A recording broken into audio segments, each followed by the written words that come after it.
If you promise the parents, మీ పిల్లలు మా స్కూల్లో బయటికి వెళ్ళే లోపల చదువే కాదు, కరెక్ట్. చదువు ర్యాంకులు వద్దని చెప్పకూడదు. మనం తల్లిదండ్రుల తలకాయలు అది ఉంది, అవి ఎటు వస్తాయి. ఆల్ అదర్ లైఫ్ స్కిల్స్ మేము అందిస్తాం. ఇది పోతుంది సార్ ఈ మెసేజ్ పెద్ద ఎత్తున. బడ్జెట్ స్కూల్స్కి చెప్తున్నాం మేము. అది ఆంధ్రప్రదేశ్లో కార్పొరేట్ స్కూల్కి పోము మేము. బడ్జెట్ స్కూల్ అంటే మిడిల్ లెవెల్ స్కూల్స్. ఈ స్కూల్స్ వాళ్ళు సర్వైవల్కి వస్తాను. చిన్న స్కూల్స్ చచ్చిపోయినాయి, ఏం లేవు మా దగ్గర. ఈ కార్పొరేట్లో మింగేసినారు. బడ్జెట్ స్కూల్స్ ఏమంటే తాలూకు హెడ్ కోర్స్ అట్లా ఉంటారు, ఒక 500-1000 పిల్లలు ఉంటారు. టీచర్లకు ట్రైనింగ్ ఇస్తున్నాం మేము అక్కడ. మీరు క్లాస్ రూమ్ని ఆధారం చేసుకుని HR skills, communication skills, problem solving, ఇలాంటి ట్రబుల్ షూటింగ్ ఇట్లాంటివన్నీ ప్యాకేజీగా నేర్పించండి పిల్లలకి అంటున్నా. వాళ్ళు ఇంట్రెస్టెడ్గా ఉన్నారు. వాటిల్లో మా గుంటూరులో కూడా ఒక టీం ఉంది నేర్పించేది. మా దగ్గర ఒక టీం ఉంది.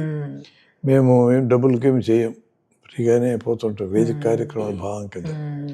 క్లాస్ రూమ్ని సెంటర్ చేసుకొని పిల్లల్ని సెంటర్ చేసుకొని చేయటం అనేది అప్రోచ్. అది మనకి ఇప్పటిదాకా నడుస్తున్న ఎడ్యుకేషన్ మీకు తెలియదు ఏముంది. Teacher centred, class room centred, పిల్లల సెంటర్డ్ కాదు. అది ఇంకా సొసైటీ సెంటర్డ్ ఎటు కాదు. సొసైటీ సెంటర్డ్ అంటే చిల్డ్రన్ సెంటర్డ్ లేకుండా ఎడ్యుకేషన్ బాగుపడదు. ఇట్లా ఈ కమ్యూనికేషన్ స్కిల్స్లో నిలబడి మాట్లాడమంటాం. ఎదుటి వాళ్ళకి ఏం రాదు అనుకొని మీరు మాట్లాడేయనరా అంటాం. ఒక నిమిషం మాట్లాడగలరు. ఎదుటివాడికి రాని సబ్జెక్ట్ ఏమింది వాడి గురించి వాడు మాట్లాడితే ఎవరికి తెలియదు. అది అట్లా నెమ్మదిగా అలవాటు చేసి ఆర్గనైజేషన్గా మేము స్టేట్ వైడ్ ప్రోగ్రాం, వక్తాను ప్రోగ్రాం జరిపాం. ఉపన్యాసకుల్ని పోటీ పెట్టి బయటకు అనర్థ చేయాలని. అసలు ఈ పోటీలు చేతిలో గవర్నమెంట్ సిస్టమ్ అంటే చాలా చేయొచ్చు మీరు. గవర్నమెంట్కి ఇప్పుడు ఎందుకో మంచికని ఒక ఆలోచన వచ్చింది, ఎడ్యుకేషన్ బాగు చేయాలని. అసలు పొలిటికల్ డెసిషన్గా అయితే తప్ప జరగదు సార్ ఇది. ఈవెన్ ఫిన్లాండ్ లాంటి చోట కూడా మీకు తెలియదు ఏముంది. It's a political decision to improve education.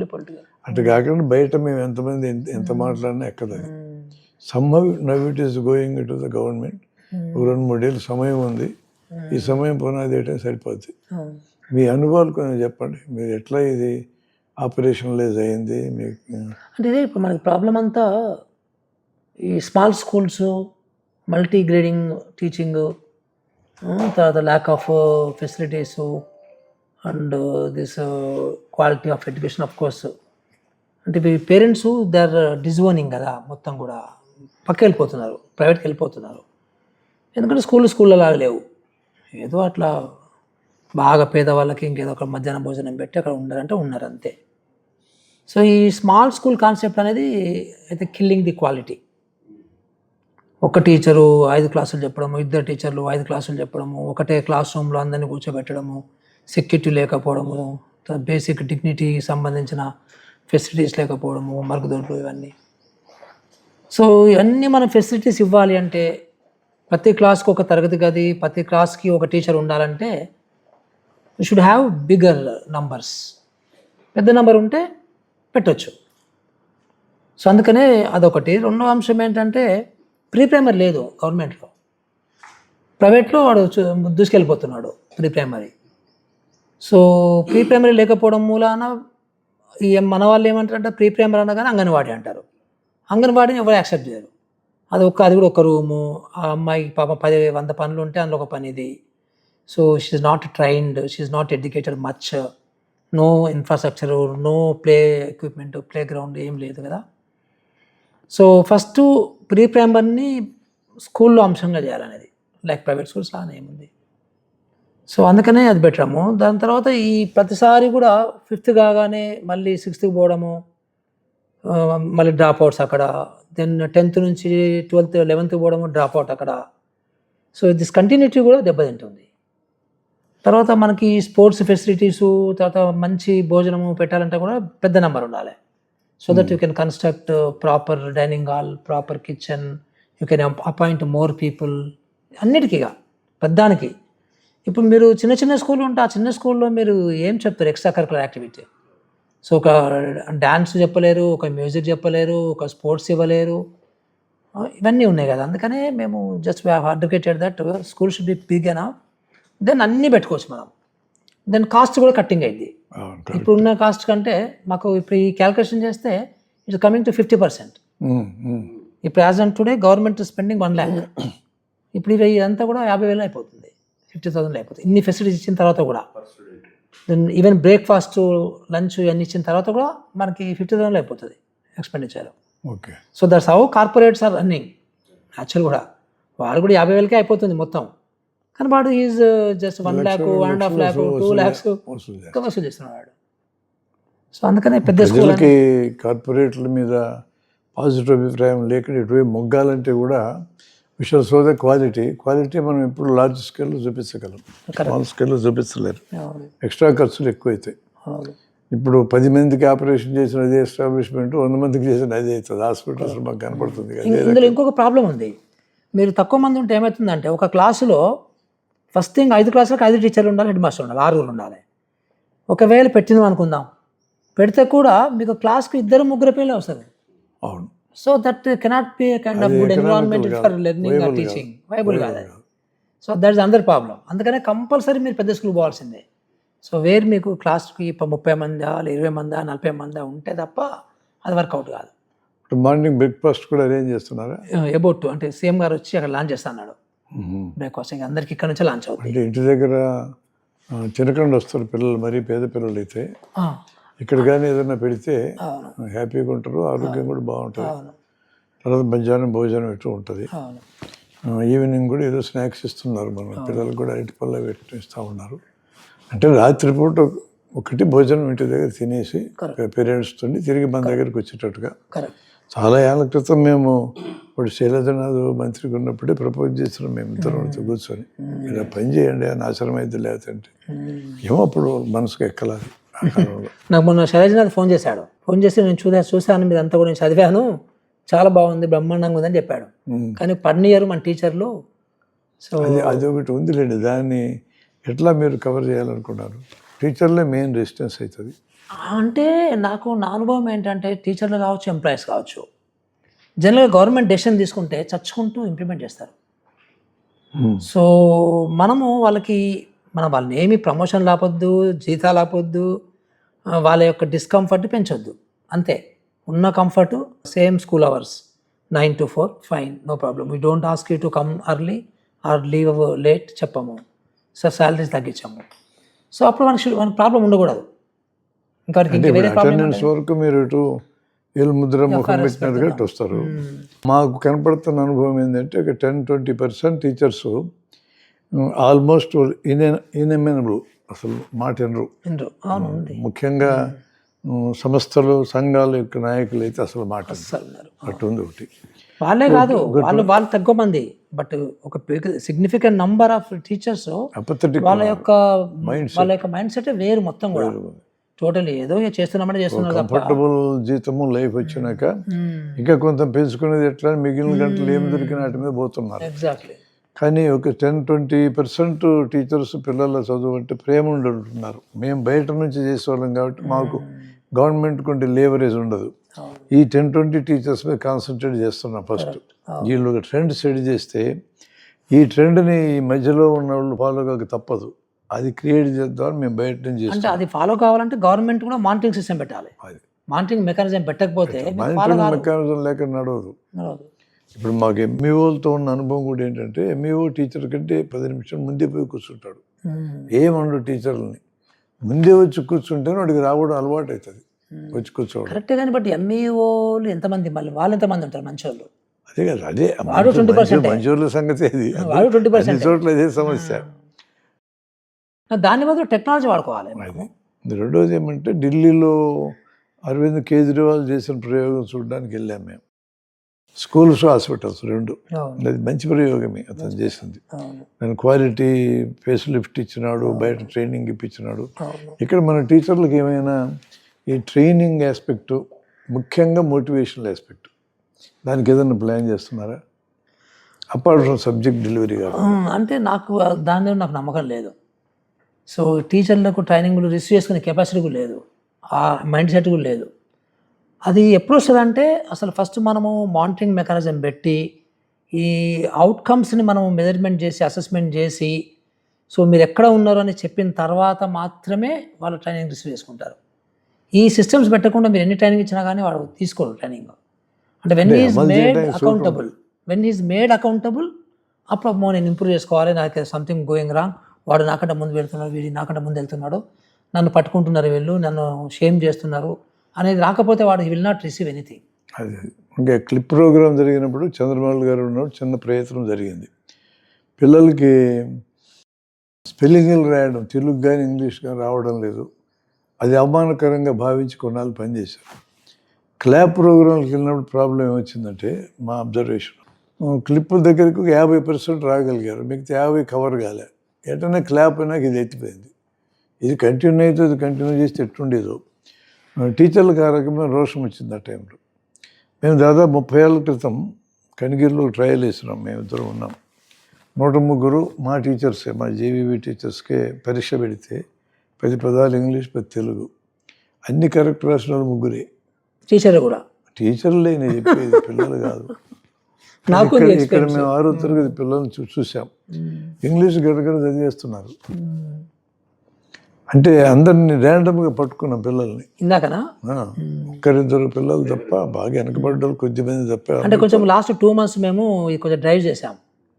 So మీరు ఏం చెప్పకండి, ఒక ఇంగ్లీషు తెలుగు చదవడం రాయడమే చెప్పండి ఇక అని చెప్పాం. అది చాలా ఇంపార్టెంట్ పని సార్. అది తప్పులు లేకుండా చదవడం రాయడం వస్తే సగం పని అయినట్టే. అయినట్టే, ఎగ్జాక్ట్లీ. ఈ పనికి మేము సూచన ఏమి ఇచ్చినామంటే, మీరు ఆలోచించడం మీకు ఉపయోగపడుతుందేమో, స్కూల్ స్టార్ట్ అయినా 1 నెల ఏ సబ్జెక్టులో అయినా కొత్త పదాలని అవి రాయడం చదవడం రావాలి.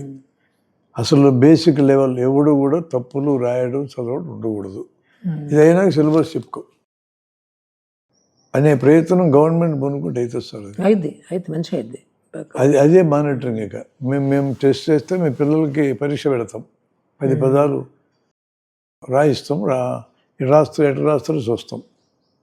అందరి పిల్లలకి అది ఆ బేసిక్. అందుకనే మేము ఈ రిపోర్ట్లో, మొన్న ఇచ్చిన రిపోర్ట్లో, ఈ అసెస్మెంట్స్ చేయడానికి, అంటే ఏదో మన 10th క్లాస్లో ఇంటర్మీడియట్ చేస్తే సరిపోదు కదా, ఫస్ట్ క్లాస్ నుంచి అసెస్మెంట్ జరగాలి. ఆ అసెస్మెంట్ ప్రక్రియ అనేది ఒక థర్డ్ పార్టీ ద్వారా చేయించాలనేది. ఇప్పుడు మనము ఉపాధి హామీ పథకంలో ఎట్లయితే సోషల్ సొసైటీ పెట్టి, ఒక థర్డ్ పార్టీకి పెట్టి, డిపార్ట్మెంట్ సంబంధం లేకుండా, సో వాళ్ళ ద్వారా చేయించినప్పుడు వీళ్ళు సెట్ అయిపోతారు.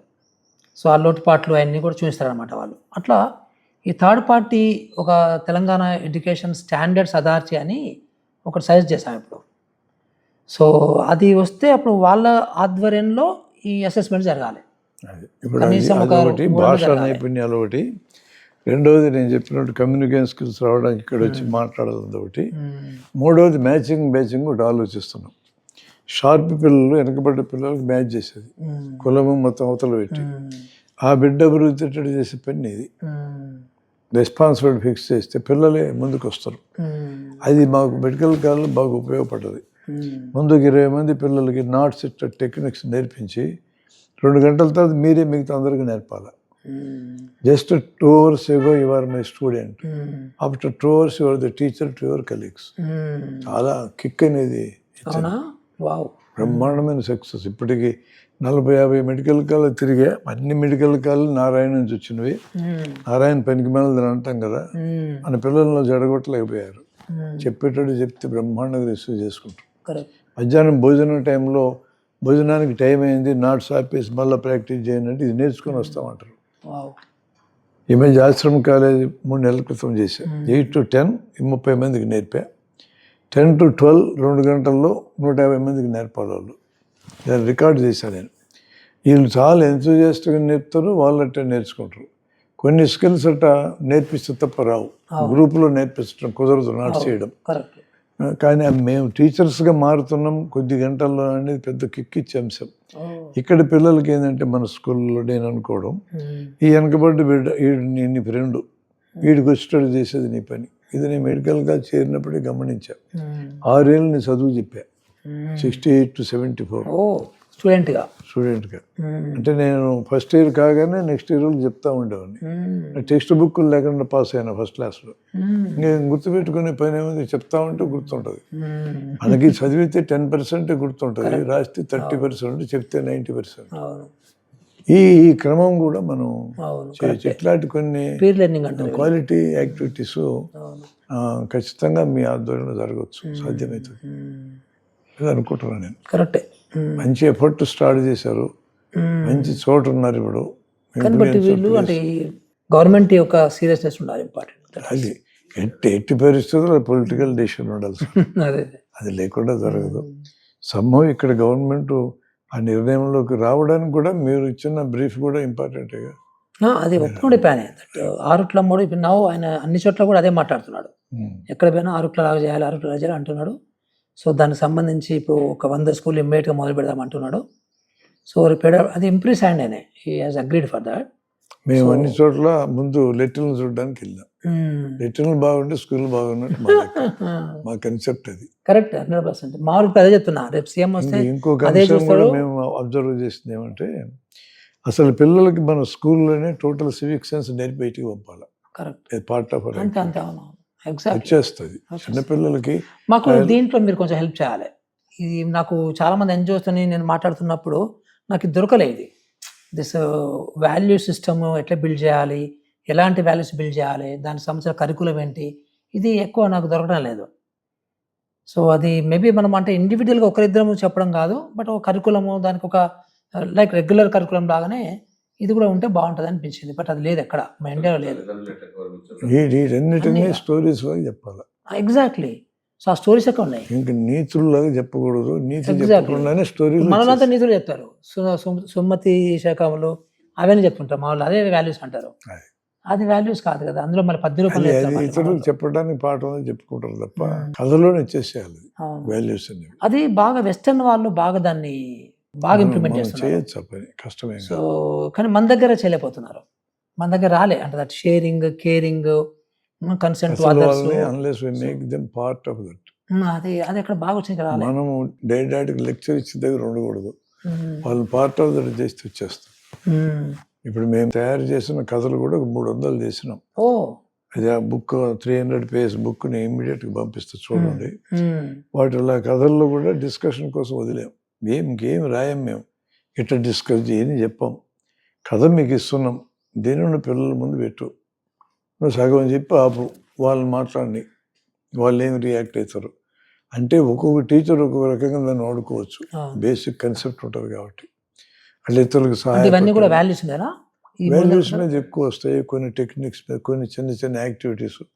ఈరోజు చిన్న యాక్టివిటీస్ చూపించాం మేము. ఒక ఫుల్ బాటిల్, ఒక ఎంటీ బాటిల్, మంచినీళ్ళ బాటిల్స్ తీసుకుని, ఒకటి బరువు ఎక్కువ తక్కువ కదా, 2 ఒకేసారి వదిలేస్తే ఏది ముందు నేల మీద పడుద్దని అడిగాం. బరువు ఉండేది పడుద్దని చెప్తారు, ఇంజనీరింగ్ కాలేజీలో చెప్తాను, వీళ్ళు చెప్పేది. ఒక్కడు కూడా 2 ఒకేసారి పడతాయని చెప్పాల. ఒక చోట ఒక్కడు చెప్పాడు అనుకో, నీకెట్టో తెలుసు అడుగుతాం. సైంటిఫిక్ టెంపర్ నేర్పిస్తాం డిస్కషన్లో. నీకెట్టో తెలుసు అంటే నేను చదివిన సార్ అంటాడు, అంటే భాష ద్వారా వచ్చింది. నేను ఊహించిన సార్ అంటాడు, ఊహ ద్వారా వచ్చింది. నేను చూసిన సార్ అంటాడు, చేయటం ద్వారా వచ్చింది. చేయటం ద్వారా వచ్చింది ఫైనల్, భాష ద్వారా వచ్చింది మళ్ళీ అక్కడ టెస్ట్ కావాలి, ఊహ ద్వారా వచ్చింది టెస్ట్ కావాలి. ఇప్పుడు బస్ స్టాండ్లో ఉండి నేను 4 గంటల తర్వాత కర్నూలు పోతా అన్నా అనుకో, అది ఊహే కదా. కర్నూలు ఖచ్చితంగా పోతావు అంటే చెప్పలేడు, చేరినాక చెప్పగలడు, అంటే ప్రాక్టికల్గా చెప్పాల్సిందే. బుక్లో ఉన్నది కూడా అంతే, బుక్లో బోల్డ్ అంత రాస్తున్నారు మనకి, కానీ all that is valid when it is experimented. అక్కడికి పిల్లల్ని పట్టుకెళ్ళాలి. ఈరోజు నువ్వు వాడుకుంటున్న అన్నీ కూడా ఎక్స్పెరిమెంట్ ద్వారా ప్రూవ్ అయినవే. That is part of life. అక్కడ నిత్య జీవితంలో కూడా దాన్ని ఎట్లా వాడాలో నేర్పించాలి. అది కూడా ఒక వ్యాసం 45 పేజీల వ్యాసం చేసినాం మేము. చేసి అందులో యాక్టివిటీస్ 100-200 పెట్టున్నాం. అవన్నీ కూడా ఒకసారి చూడండి మీరు, మీ దగ్గరికి వచ్చినాక మనం డిస్కస్ చేస్తే ఒక టీం కూర్చొని మీ రిక్వైర్మెంట్స్కి అనుగుణంగా మనం ఎట్లా చేయొచ్చో we can come to that conclusion. అవి మంచి యాక్టివిటీస్ అయితే, చిన్న చిన్న కథలే సార్, పెద్ద కష్టమైన ఏమి ఉండవు. అదే ఇప్పుడు వాళ్ళు కూడా వెస్టర్న్లో కూడా ఈ కథల ద్వారా చెప్తున్నారు. వాళ్ళు కూడా కథ చెప్తారు, పిల్లలతో ప్రాక్టీస్ చేస్తారు. ఏమంటే ఆంధ్రలో చాగంటి కోటేశ్వరాన్ని పెట్టి చేయించారు. కొన్ని బాగానే ఉన్నాయి, కానీ కొన్ని ఎక్కడో టింజ్ ఉంటుంది, ఈ మొత్తం టింజ్ ఉంటుంది. ఆ టింజ్ ఉంటే ప్రమాదం. అది లేకుండా చాలా చెప్పచ్చు మనం. టింజ్ లేకుండా కూడా చెప్తారా? కొన్ని చెప్పినాడు, లేకుండా మామూలు ఆ పుస్తకాల వరకు చేశాడు, బయట లేకుండా చెప్పడు. బయట ఆయన కానీ గరికపాటి కొడుకుడి వ్యవహారం నడుస్తుంది కదా ఇప్పుడు. వీళ్ళందరూ కూడా వాళ్ళకి తెలియకుండా ఎక్కడో తెలిసి కొంతమంది ఈ క్యాస్ట్ హైరార్కీ ఫాలో అవుతారు. వాళ్ళందరిలో పుట్టి పెరుగుతున్నారు కదా. దాన్ని బ్రేక్ చేయాలంటే ఇందాక నేను చెప్పిన యాక్టివిటీ పనికి వస్తుంది. అదే ఎగ్జాక్ట్. పనిగట్టుకొని మీరు ఓ పెద్ద కులవాన్ని కింద కులవాన్ని మ్యాచ్ చేసి పారేయండి. మేము బాలోత్సవాలు ఈ ప్రయోగం చేసాం. 92లో మనం మొదలెట్టింది జేవీవీని. ఇప్పుడు అందరూ చేస్తున్నారు. కానీ ఈ కోర్ కంటెంట్ పోయింది. వెనకబడ్డోళ్ళు ముందు పడ్డోళ్ళు క్యాస్ట్ రిలీజన్ లెక్క చేయకుండా కలిపేయాలి. టీచర్ ఎక్స్చేంజ్ ప్రోగ్రామ్స్ కూడా చేసాం. అప్పుడు ఈయన వెళ్ళినాడు, యూపీకి వెళ్ళినాడు, ఈయన అస్సాం పోయినా మన దగ్గర, అక్కడి నుంచి ఇక్కడికి వచ్చినారు. అంటే ఎట్లా ఉంది ఒక చోట తెలుసుకోవడానికి చేసినాం. ఇవన్నీ కూడా ఐడియాస్ మీరు చేయొచ్చు. టీచర్ ఎక్స్చేంజ్ ప్రోగ్రామ్స్ ఒక ప్రాంతం నుంచి ఇంకో ప్రాంతం రాష్ట్రంలో పోవచ్చు. అట్లే మినీ బాలోత్సవాలని ఈ స్కూల్ ఆ స్కూల్ కలిపి చేయొచ్చు. ఓకే. అందులో ఈ పిల్లలు పగలు మన దగ్గర ఉంటారు, భోజనం చేస్తారు, రాత్రి వాళ్ళు ఇళ్ళకి వెళ్ళాలి. అట్లా మనము రకరకాల ఐడియాస్ ఈజీగా టీచర్లు చేయగలిగే కెన్ పుట్ బిఫోర్ దెమ్.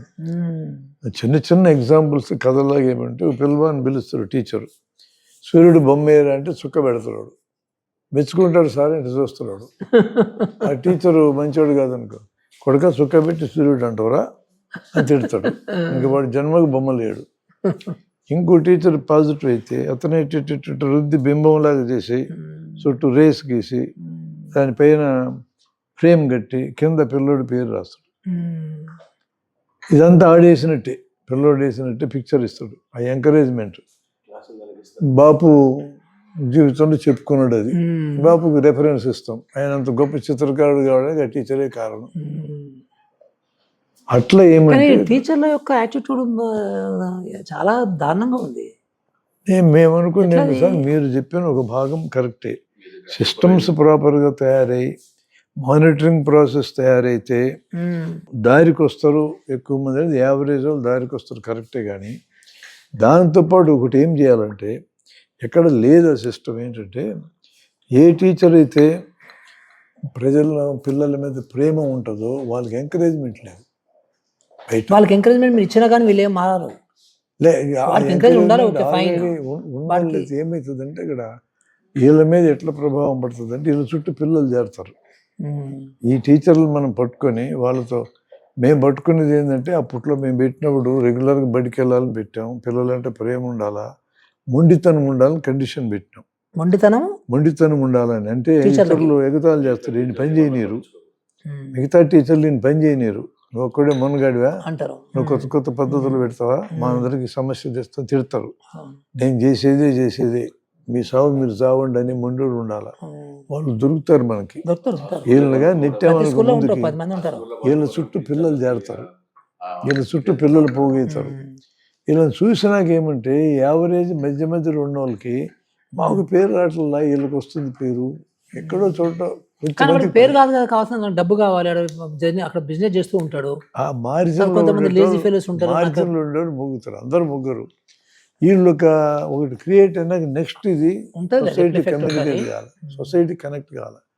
అంటే ఇక్కడ ఈ స్కూల్లో ఈ టీచర్ల వలన మా పిల్లలు ప్రయోజకులు అవుతున్నారు. మార్కులు ప్రయోజనం ఇప్పుడు అనుకుంటున్నారు. మార్కులు ప్రయోజనం కానే కాదు. It is much beyond than that. ఇందాక నేను చెప్పిన కమ్యూనికేషన్ స్కిల్ ప్రయోజకత్వంలో భాగం, హెచ్ఆర్ స్కిల్స్ ప్రయోజకత్వంలో భాగం, ప్రాబ్లమ్ సాల్వింగ్, ట్రబుల్ షూటింగ్ ప్రయోజకత్వంలో భాగం. వీటిని క్లాస్ రూమ్ యాక్టివిటీ కింద మార్చేసామనుకోండి, వీళ్ళు బయట ఈ ప్రయోజకత్వం బయటపడుతుంటుంది. చదివేటప్పుడు బిలో యావరేజ్ ఉన్న పిల్లలు బ్రహ్మాండంగా సెటిల్ అయ్యి బతికెళ్ళి ఉన్నారు కదా, ఇప్పుడు ఎట తయారైన వాళ్ళు ఇవన్నీ నేర్చుకోబట్టే కదా. ఇందాక మా మురళి మాట్లాడుతూనే, నేను యావరేజ్ స్టూడెంట్ ప్రశ్నకు జవాబు చెప్పకపోతే మా టీచరు అదిలిచ్చినాను నన్ను. మా నాన్న కూడా టీచర్ అయినప్పటికీ మా నాన్న ఎప్పుడు నన్ను డిస్కరేజ్ చేయాలా, ప్రతిసారి నాకు అర్థమయ్యేటట్టు చెప్పడానికి కృషి చేశాడు. నాకు ఈజ్ హైలీ ఫ్రూట్ఫుల్ పర్సన్. డాక్టర్గా ప్రాక్టీస్ చేస్తున్నాడు, సంపాదించుకోడు, హ్యాపీగా ఉన్నాడు, ఇతర ఎక్స్ట్రా కరిక్యులర్ యాక్టివిటీస్లో ఉన్నాడు. లాస్ట్ ఇయర్ ఒక అమ్మాయికి 600 మార్కులు వచ్చినాయి 10th క్లాస్లో. ఇప్పుడు ఇంటర్ ఫస్ట్ ఇయర్ అయిపోద్ది. ఇప్పుడు వస్తాయి అట్లా రావు. ఇప్పుడు 10th క్లాస్ పరీక్ష పెడితే పాస్ అవుతుందా చెప్పలేదు. సిలబస్ ఈ రోజున మన వాళ్ళు గ్రహించడం, గుర్తుపెట్టుకోవడం, మళ్ళీ రిప్రజెంట్ చేసి పరీక్షలు రాయడం వరకు నేర్పుతున్నాం తప్ప ఆలోచించటం వచ్చు, సరిగా ఆలోచించటం నేర్పడంలా, ఊహించటం వచ్చు, సరిగా ఊహించటం నేర్పడంలా. సరిగా ఆలోచించటం నేర్పకపోతే చదువుకున్న వాళ్ళు మూఢత్వం ఉన్న వాళ్ళు వస్తారు. సరిగా ఊహించడం నేర్పకపోతే మళ్ళీ సివి రామన్ రారు ఇక్కడ. 90 ఏళ్ళు దాటింది కదా, ఇంకొకరు లేడు, ఎందుకు లేడు? మన సిస్టమ్ అనేది ఆ రకమైన క్రియేటివ్ థింకింగ్లో నెట్టడంలా. దాన్ని బ్రేక్ చేయాలంటే క్లాస్ రూమే బెస్ట్ ప్లేస్, టీచరే కరెక్ట్ సాధనం. కానీ మీరన్నా టీచర్లు బాగలేదనేది మన మనసులో పెట్టుకున్నాం, నువ్వు బాగలేదని ముఖాన్ని చెప్పిన ప్రయోజనం లేదు. అందుకని ఏమంటే ఆ చివరిని ఎటు మార్చలేకున్నాం. వాడికి యూనియన్లు సహాయానికి వస్తున్నాయి, మధ్యలో వాడు కొంచెం ఒత్తిడి చేస్తే మారుతాడు. సిస్టమ్స్ అంటే అక్కడే పనిచేసేది. ఆ చివరి వాళ్ళకి ఎట్టగడ తప్పించుకుంటాడు, ఏలు ముద్ర పెడతాడు, మాయమవుతాడు, మళ్ళీ 5 గంటలకు ఏలు ముద్ర పెడతాడు. అటు చూసాను నేను, వాళ్ళు పట్టుకోలేం. కొత్తగా ఇది కనిపెడుతున్నారట, డూప్లికేట్ ఫింగర్స్. ఇంకంతే కదా, సవాళ్ళకి సమస్యలకి అనంత కూడా ఆన్సర్లు వస్తాయి కదా వీళ్ళకి. దొంగ అనేటోడు కనిపెడతారు సార్, వాడు ₹1,00,000 ఇచ్చి దొంగలు తయారు పని చేస్తున్నాం. అది ఏదో పూర్వజన్మలో బాకీ ఉన్న వాళ్ళకని కడుతున్నాం డబ్బులు ఇప్పుడు. కానీ పాజిటివ్గా ఉన్న వాళ్ళు మనకు అసెట్. వీళ్ళని కానీ మనం ప్రతి చోట పట్టుకోవచ్చు. మనం వాళ్ళ దారి తప్పనీకుండా వాడుకున్నాం అనుకో, ట్రెండ్ని సెట్ చేస్తున్నారు. వీళ్ళ వైపు నెమ్మదిగా అట్రాక్ట్ అవుతారు. పిల్లలు కూడా వాళ్ళ చుట్టూ పోగు కావడం, తల్లిదండ్రులను గౌరవించడం, ఇలాంటివి వచ్చినప్పుడు వీళ్ళని ఇన్స్ట్రుమెంట్గా వారంలో ఆదివారం ఎటు సెలవు, శనివారం 1 గంట ఊళ్ళో ఉండిపో అని మోటివేట్ చేయొచ్చు మనం. మేము కొంతమందిని అటు చేస్తున్నాం. 1 గంట ఉండు ఊళ్ళో, నువ్వు స్కూల్లో ఉండొద్దు, ఊళ్ళోకి వెళ్ళట్లా జనంతో పలకరించు, అంటే నువ్వు కమ్యూనిటీలో భాగమవుతావు. 1 గంట ఉన్నప్పుడు ఖచ్చితంగా తల్లిదండ్రుల పరిస్థితులు, వాళ్ళ ఆర్థిక పరిస్థితులు, వాళ్ళ బాధలు కనపడతాయి. మీకు ఒకటి అర్థమైందా, ఈ మధ్యకాలంలో మెజారిటీ టీచర్స్ వాళ్ళు ఏమంటున్నారంటే, అసలు ఇక్కడ గవర్నమెంట్ స్కూళ్ళలో మిగిలిపోయిన వాళ్ళు మంచి వాళ్ళందరూ కూడా ప్రైవేట్కి వెళ్ళిపోయారు, మంచి పిల్లలందరూ కూడా రెసిడెన్షియల్ స్కూల్కి వెళ్ళిపోయారు. ఈ మిగిలిపోయిన పిల్లలు they are unfit for learning అంటున్నారు. మీ దృష్టికి వచ్చిందా? తెలుసు నాకు, మీ దృష్టికి వచ్చిందా? ఎందుకు ఏ స్కూల్కి వెళ్ళినా 70% టీచర్లు అంటున్నారు అట్లా. మేము ఏ స్కూల్కి వెళ్ళినా మీ ప్రాబ్లమ్స్ చెప్పమంటే పిల్లలు తప్పులే చెప్తారు. అదే కదా, అది 100% తప్పు చెప్పినాడంటే ఈ టీచర్కి పనికిరాడు. అవును, కానీ అదే అందరూ అదే చెప్తున్నారు. అందరూ చెప్పడం తప్పించుకోవడానికి సార్. అదే మరి, అంటే అలాంటి యాటిట్యూడ్ ఉన్న వాళ్ళని. ఇప్పుడు మా క్లాస్మేట్ ఒకడు నారాయణ కాలేజీ నుంచి వచ్చినాడు, మెడికల్ కాలేజ్ వాళ్ళకి ఏ పాఠం చెప్పొద్దనేవాడు. నా అనుభవం అట్లా లేదు, నారాయణ కాలేజీ పిల్లలే మరి ఎట్లా నా పాఠాలు వింటున్నారు? చెప్పేటట్టు చెప్పాలా? వాళ్ళందరూ మన పిల్లలు సార్, వాళ్ళు చెప్పేటట్టు సరిగా చెప్పకపోతే దారి తప్పుతున్నారు అంతే తప్ప. వాళ్ళు అట్లా అంటలేరు, వాళ్ళు చాలా స్ట్రాంగ్ ఆర్గ్యూ చేస్తున్నారు. అది బేసిక్గా ఎక్కడ ఉంటుందంటే సార్, బ్యూరోక్రటైజేషన్ ఆఫ్ థింకింగ్. బ్యూరోక్రసీ కూడా అట్లా ఆలోచిస్తుంది. జనమందరూ తప్పు. కరెక్ట్. అవును, బ్యూరోక్రటైజేషన్ ఆఫ్ బ్యూరోక్రటైజేషన్ ఆఫ్ టీచర్స్. అవును, ఇది మనం మాట్లాడుకోవడం కాదు. వే బ్యాక్ టు 1925 లెనిన్ మాట్లాడినాడు. బ్యూరోక్రటైజేషన్ ఆఫ్ పార్టీ ప్రమాదం దేశానికి, మన పార్టీకి అన్నాడు. ఎక్కువ కాలం బతకల, ఉన్నట్టు మార్పు చేసేటోడు. కమ్యూనిస్ట్ పార్టీలు కూడా ఎందుకు పాడైపోతున్నాయి? బ్యూరోక్రటైజేషన్ జరిగింది లోపల. వాళ్ళని వీళ్ళు మార్చడం బదులు వాళ్ళు వీళ్ళని మార్చి పారేశారు. ఆ బ్యూరోక్రటైజేషన్లో భాగం కింద వస్తుంది. బ్యూరోక్రసీ అవసరమే, ఎప్పుడు అవసరమో కొన్ని మనం నేర్పించిన వాళ్ళు, కొన్ని పనులు మాకు చేత కాబట్టి మీరు చేయండి అని చెప్పినాం. వాళ్ళు ఏంటి మీకు చేత కాదని దాన్ని సాగుగా తీసుకొని మనకి ఇంకొన్ని ట్రబుల్స్ క్రియేట్ చేస్తున్నారు. జనానికి కూడా నాలెడ్జ్ అండ్ స్కిల్ వచ్చిందనుకో వాడిని అదుపు చేయగలడు. ప్రజలు ఇన్వాల్వ్ కావడం ఎప్పుడైతుందంటే, మా పిల్లలు కేవలం మార్కులే కాకుండా అంతకంటే మించినవి సోషల్ స్కిల్స్ లాంటివి అందుకుంటున్నారు ఈ స్కూల్లోనే ఒక అభిప్రాయం రాగానే మన కోఆపరేషన్ సొసైటీలో పెద్ద ఎత్తున వస్తుంది. వాళ్ళు ఈ టీచర్ని ఇన్ఫ్లుయెన్స్ చేయగలరు. కాబట్టి మనకు అక్కడ సాధనం సోకాల్డ్ మంచి టీచర్లే. ఎందుకంటే వాళ్ళు ఎవడైనా చెప్పకపోయినా పట్టించుకోకుండా వాళ్ళు చేస్తారు. ఆ అసెట్ని మనం వాడుకోగలిగామనుకో, మేము ఆ ఎత్తుకులాట్లో ఉన్నాం. ప్రతి చోట ఆ టీచర్లు లేవు. ఇప్పుడు ఈయన మంచి టీచర్ అనుకోండి, నీకు తెలిసిన మంచి టీచర్ ఏరమంటాం, ఎక్కడికి వెళ్ళం మేము. వాడు ఇంకొకటి ఇద్దరు చెప్పమంటాం, వాళ్ళని పట్టుకొని కూర్చొని ఇంటరాక్షన్ పెట్టుకుంటాం. మీరేం చేయగలరు? వాళ్ళు ఎట్లున్నారంటే భయపడుతున్నారు. మేము కొద్దిమంది కదా సార్, ఆడ్ మ్యాన్ అవుట్ లాగా ఉన్నాం మేము. మిగతా మెజారిటీ పీపుల్ బిల్లు బయటికి వెళ్ళి సంపాదించుకుంటట్టు ఉన్నారు అని అంటే వాళ్ళని గుర్తించి గౌరవించే ఒక సిస్టమ్ లేదు. ఈ సిస్టమ్ మేము బయట నుంచి ప్రొవైడ్ చేసాం అనుకో, మా పరిమితులు లేని సరే ఈ టీచర్లు ధైర్యంగా ఉండగలుగుతున్నారు. ఈ ధైర్యంలో భాగమే మేము చెప్తామయ్యా, మీరు చెప్తే చెప్పండి, లేకపోతే మానేయండి, మా జోలు ఎందుకు వస్తారు? ఇప్పుడు మీకు ఇక్కడ ఆరుట్లలో ఏమైనా ఈ పేరెంట్స్ పార్టిసిపేషన్ కనిపించిందా? లేదు, మేము అంత దూరం వెళ్ళాల. వచ్చారు ఇద్దరు పేరెంట్స్ కమిటీ వాళ్ళు వచ్చారు, కానీ మాకున్న టైంలో వాళ్ళతో కూర్చోవడం కుదరలా. Okay okay. కానీ పేరెంట్స్తో కూడా కూర్చొని మాట్లాడాలి. మాకు చిన్న సూచనగా మాకు వచ్చింది ఏంటంటే, పేరెంట్స్ కమిటీలోంచి ఒక అతను హింట్ ఇచ్చాడు మాకు, కొంత లోతుకు వెళ్ళాలనిపించింది మాకు. మాకు ఏమి నిర్ణయాలలో మా పాత్ర ఏమీ లేదు సార్, అంతా ఈ టీచర్లు చేసుకుంటున్నారు, ఆమె ఊరికి వచ్చి కూర్చోమంటున్నారు అంతే అనే ఒక చిన్న సూచన వచ్చింది. ఇది నేను అనుకోండి టిప్ ఆఫ్ ది ఐస్బర్గ్, ఇది కొంచెం మనం ఆలోచింపజేస్తారు అనిపించింది మాకు. కొంచెం లోతుగా కూర్చుంటే తెలుస్తుంది, ఇందాక అనుకున్నాం మనం కూర్చుంటే తెలుస్తుంది. ఎందుకంటే మేము బయట వాళ్ళం కదా, మా ముందు మాట్లాడతాం, మీ దగ్గర మాట్లాడరు. అంటే టీచరు అక్కడ బాధ్యత వహించడం నిజాయితీ పనులు కావచ్చు, నేను దాన్ని ఏం క్వశ్చన్ చేయటంలా. పర్చేస్ కానీ పనులు కానీ ఎవ్రీథింగ్ వాళ్ళే చేసుకుంటారు సార్. మమ్మల్ని ఊరికి కూర్చోమంటారు, ఊరికి మా కాన్షియన్సెస్ కోసం కూర్చోమంటారు అని ఒక సూచన వదిలేరు. అది కరెక్టే కాదో మేము ఇంకా తేల్చుకోలేదు కాబట్టి మేము పూర్తి స్థాయిలో చెప్పలేము మీకు. కానీ ఈ ఫెయిలర్ అనే దానికి కొంత వాల్యూ ఉంది అనిపించింది నాకు. ఆ ఫెయిలరు రాకుండా ఉండాలంటే ప్రజల్లో కూడా ఉంటారు, దారి తప్పిన వాళ్ళు ఉంటారు, మంచి వాళ్ళు అందరూ ఉంటారు కదా. ఇప్పుడు అంటే ఇంకా కొన్ని చోట్ల కూడా చూస్తే మనకి అర్థమవుతుంది. అంటే అది కూడా వెరీ టఫ్ పార్ట్లే. అక్కడ టీచర్లకి, హెడ్ మాస్టర్లకి, వీళ్ళకి అలవాట్లేని పనులు.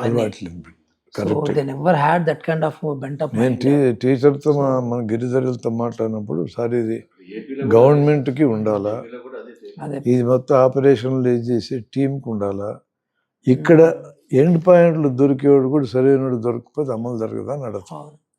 మరి నీ స్కూల్ ఎందుకు ఎత్తుకున్నారు చెప్పవయా అని నేను. వాళ్ళు దీన్ని మేనేజ్ చేయగలిగే మంచి వాళ్ళు ఎవరున్నారు అపరేట్ పీపుల్ ఎత్తుకుతూ ఉంటే వాళ్ళ దృష్టిలో నేను పడ్డాను.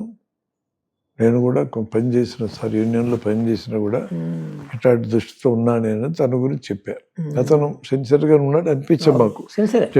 ఒక రోజు చూస్తేనే చెప్పగలవని కాదు, కానీ అతను ఓపెన్గా పారదర్శకంగానే పని జరుగుతున్నట్టు మాకు అనిపించింది. అది జరుగుతుందిలే, ఎందుకంటే అంటే అట్లీస్ట్ వాళ్ళు కన్సెన్సస్ లేకున్నా కానీ ఎవ్రీ సింగిల్ రూపీ ఆ కమిటీలో ఉన్న వెబ్సైట్లో ఉండడము, తర్వాత ప్రతి వారం మీటింగ్లో చదివి వినిపించడము. సో అది అంత మాకు ఈజీగా ఎట్లా తెలుస్తుంటే ఏది దాచిపెట్ట ప్రయత్నం చేయాల, ఓపెన్గా మాట్లాడాడు మాకు. పోయి లిటిల్ని చూడిపో సార్ నువ్వే మమ్మల్ని పట్టుకెళ్ళాడు. మాకు ఎప్పుడైనా మా లెక్క లిటిల్ని బాగుంటే స్కూల్ అంతా బాగున్నట్టు. నేను ఇంకా ఆ లెటర్లు కూడా ధైర్యం సరిపడాలి నాకు. ఇంకా నేను అది ఇంకా కూడా ఆ సిస్టమ్ ఇంకా ఎస్టాబ్లిష్ కాలేదు ఇంకా, అంటే ఇంకా పూర్తిగా క్లీన్ కాలేదులేండి. లెటర్ల దగ్గరకు వస్తే యూరిన్ వాసన వస్తే బాగాలేనట్టు. ఇప్పుడు మీ ఆఫీసులో చూశాను నేను, మేము ఎక్కడ వాష్రూమ్ ఎక్కడ ఉందంటే వాసన వస్తుంటే ఇక్కడ ఉంది పదంటే కింద అంతస్తులు. అది వస్తే అది మెయింటెనెన్స్ బాగాలేదు. వాళ్ళ ఇళ్ళలో బాగా పెట్టుకుంటారు, కరెక్ట్. ఈ కామన్ అమ్యూనిటీస్ పెట్టరు. నీళ్లు కొడితే అయిపోతుంది కదా సార్, సింపుల్. నీళ్ళు ఉన్నాయి కూడా, అంత కల్చరల్లీ అది మనకి ఎందుకో కాటన్లే. ఆ కల్చర్ కూడా స్కూల్లో నేర్పొచ్చు. చిన్న కథల రూపంలో చెప్తాం ఆ కల్చర్ని కూడా. ఈ కథలో నీకేం అర్థమైంది, కథ పూర్తిగా చెప్పుకొని కొంత చెప్పుకొని ఇన్వాల్వ్ చేస్తాం. ఆ ఇన్వాల్వ్మెంట్లో వస్తుంది చాలా విషయాలు. అలాంటివి మేము మెడికల్ స్టూడెంట్స్ కూడా ఎట్కామ్ మాడ్యూల్స్ అని పెట్టాం. ఏంటి యాటిట్యూడ్, ఈటీ అంటే ఎథిక్స్, కామ్ అంటే communication. Attitude, ethics and communication. MCI రద్దు కాబోయే ముందు ఈ ఆలోచన చేసింది. ఇక్కడే సికింద్రాబాద్లో డాక్టర్ చలమన్ ఉంటే ఆయన వర్క్షాప్ నడిపితే నేను వచ్చా. బయట వాళ్ళని అలవ్ చేయరోళ్ళు, పర్మిషన్ తీసుకొని వచ్చా. ఇక్కడ ఒక 2-3 ఎపిసోడ్స్ వాళ్ళు చెప్తే నేను 300 ఎపిసోడ్స్ చేసుకున్నాను నేను, మా డాక్టర్ ట్రైనింగ్ ఇవ్వడానికి. ఆయన దాదాపు బుక్ రూపంలో తీసుకొచ్చా, బుక్ వేయలేదు కానీ అవి తీసుకెళ్తాను నేను కాలేజీకి వెళ్ళినప్పుడు. కేస్ స్టడీ చెప్తా, మీరు డిస్కస్ చేయండి అంట. సగం చెప్పి అందిస్తూ ఉంటా. కొంచెం అందించే క్రమంలో నిర్ణయాలు మారిపోతూ ఉంటాయి. ఒక పొట్టలో గాజు పెట్టావనుకో, నువ్వు ఆపరేషన్ చేస్తే దొరికింది ఏం చేస్తావు అని అడుగుతా. అంటే గాజు పెట్టి తప్పుగా సార్ తీసి ఫోటో తీసి పత్రికలకు వేస్తా అంటాడు. పేషెంట్కి ఏం కాలేదు కదా, పత్రికలకు వేస్తే జనం పోయిన కొడతారు కదా అంట.